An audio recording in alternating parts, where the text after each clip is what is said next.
वेदा army की टुकड़ी के साथ उस घने जंगल में आगे आगे जाते जा रहे थे, जहां उनके साथ मेन लीड में शार्को था और कुछ 20 आर्मी वाले अलग अलग जवान, और सब पूरे तैयार थे। सबके पास बंदूकें थी। सब उसी जगह पर पहुंचते हैं जहां पर कैम और पाइथन की बंदूक और आधे खाए कपड़े पड़े थे। तो शार्को, ये वही जगह है ना जहां पर मक्षासुर देखा था तुमने?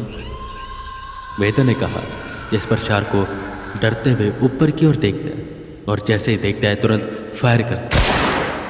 वेदा ने ऊपर देखा तो 4 आंखें ऊपर चमक रही थी, जो बंदूक के चलते ही यहाँ वहाँ पेड़ों पर कूदने लगी।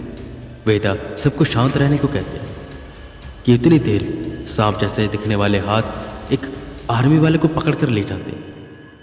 सब लोग शांत रहो, मुझे उससे बात करने दो, और अगर लड़ना भी होगा तो मैं उससे लड़ूंगा।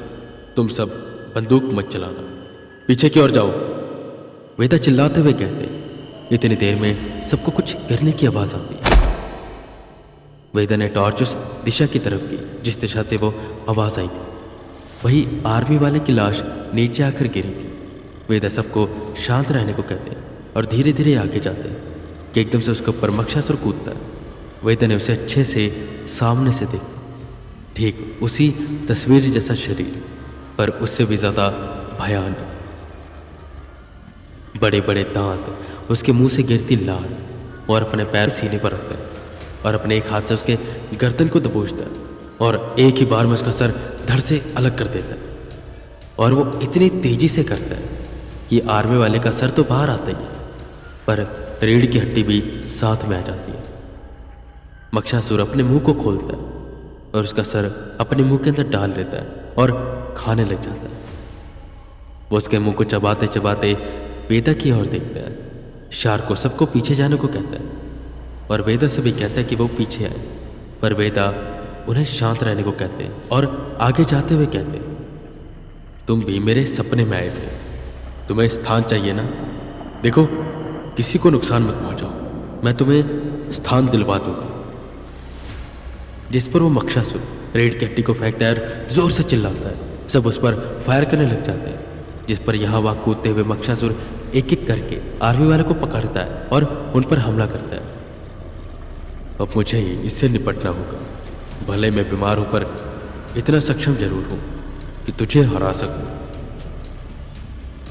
इतना बोल वेदा शर्ट का ऊपर वाला बटन खोलते, बाजुएं ऊपर चढ़ाते और आंखें बंद करके शक्तियों का आह्वान करते। उनके हाथ का वो टैटू चमकने लगा।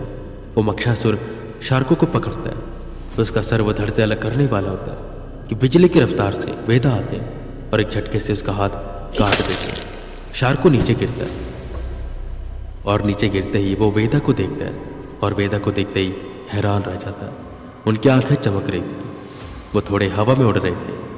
उनके हाथ में तलवार थी और चेहरे पर एक तेज।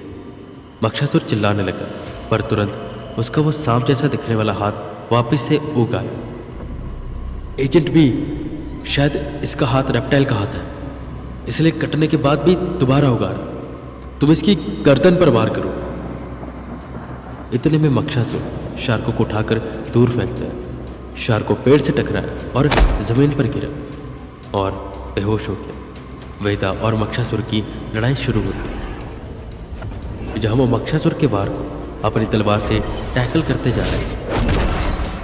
जितनी भी बार वो मक्षासुर का हाथ काटते वो वापस से आ जाता और मक्षासुर उन्हें अपने सर के पास आने नहीं दे रहा था। किसी तरह चकमा देकर वो मक्षासुर के पीठ के पास आते और वार करते, पर उसकी पीठ से तलवार टकराते तलवार चकनाचूर हो जाती। मक्षासुर ने वेदा को गले से पकड़ा और उठाया।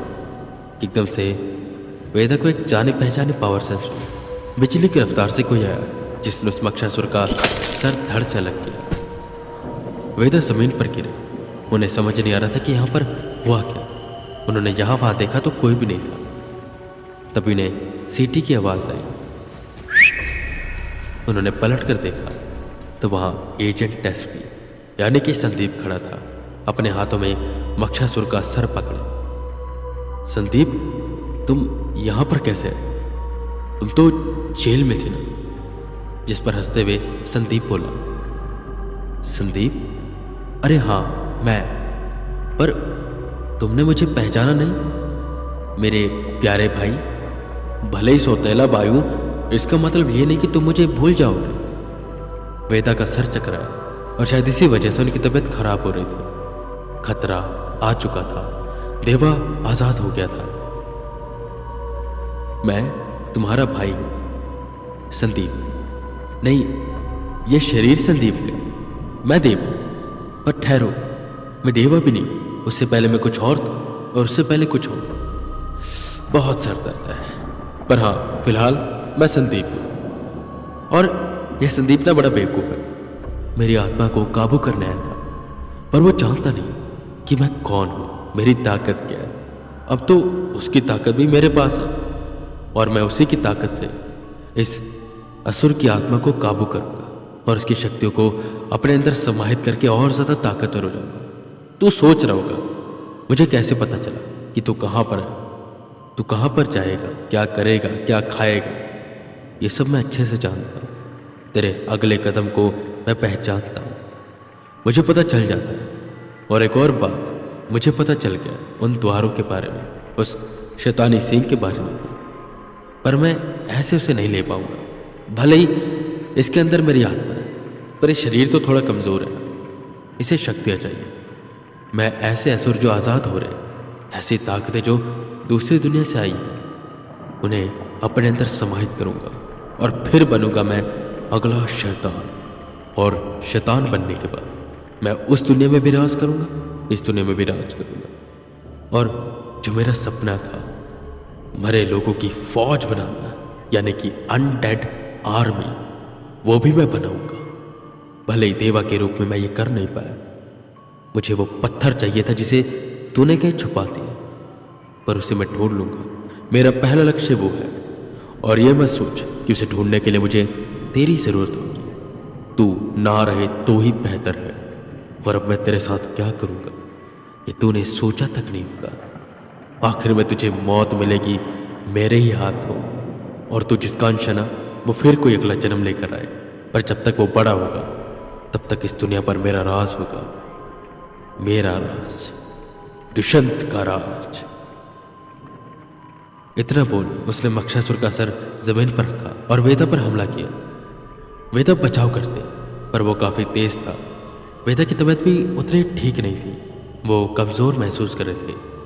उस देवा ने वेदा के पैर पर वार किया, वेदा घुटने के बल हुए। देवा ने वेदा के सर पर वार किया, जिससे वेदा की आंखें बंद हो गई। एक हाथ से उसने वेदा के सर को पकड़ा, एक हाथ से उसने वेदा के बालों को पकड़ा और ऊपर की ओर खींचा। दूसरे हाथ को देवा ने आसमान में उठाया और तलवार का आह्वान किया। तेज बिजली कड़की और काले रंग की तलवार देवा के हाथों में आ गई। देवा वेदा का गला काटने वाला था कि एकदम से देवा को गोली छूकर उसने देखा शार को था।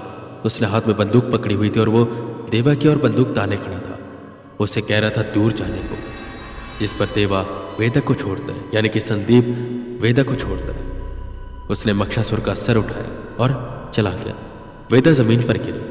शार्क को बाकी बचे आर्मी वालों के साथ वेदा को उठाता है और बेस कैंप पर लेकर जाता है, और साथ ही साथ मक्षासुर का शरीर भी।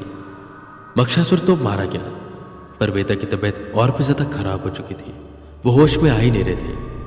बेस कैंप के डॉक्टर को दिखाया गया, उन्हें कुछ भी समझ नहीं आया। उन्हें बेहोशी की हालत में ही दिल्ली के WWH में भेजा गया, और जब वहां के डॉक्टर ने देखा तो हाथ खड़े कर दिए।